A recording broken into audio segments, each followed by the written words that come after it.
What is up, guys and gals? This is August 20th, 2018, and I'm Brandon from Brandoncoin, obviously. And this is going to be a test of Windows 10 system with a bottom-of-the-line Ryzen 3 1200. It's 4 cores, 4 threads. I have it at the 3.3 gigahertz. That's the stock turbo overclock that you can enable in most all BIOSes.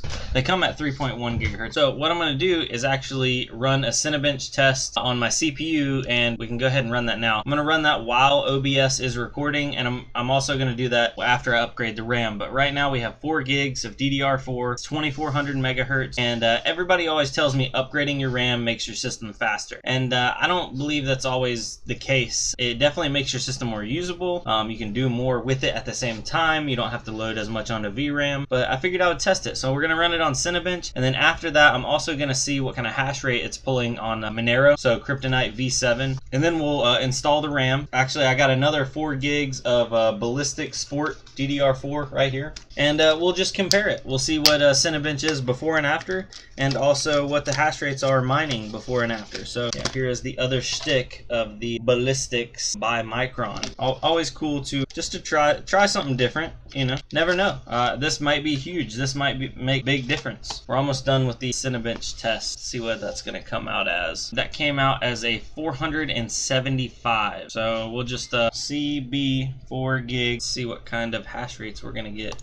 Honey Miner. We'll use Honey Miner because I've been using the CPU miner on here a lot. And if you want to see what you're actually doing, you can go to see full activity. Then it'll show you when it enables, it'll show you coin, like estimated dollar per day. It's not going to show me that here. We need to go to options, miner console. There it is. That's what I was looking for. Okie dokie. So I go over here, and it's mining on the CPU, and I only have 3 of the 4 cores enabled.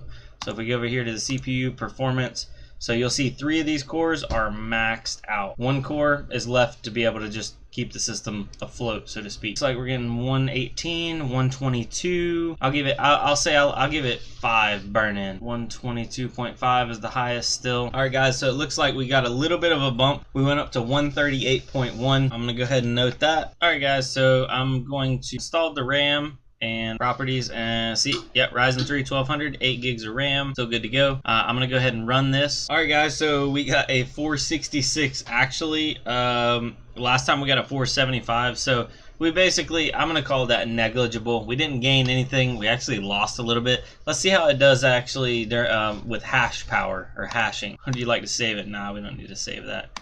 Horrible. Let's open up Honey Miner and see what kind of hash rate. We got 138.1 last time on Monero Kryptonite V7 with 4 gigs of RAM. 8 gigs gets us.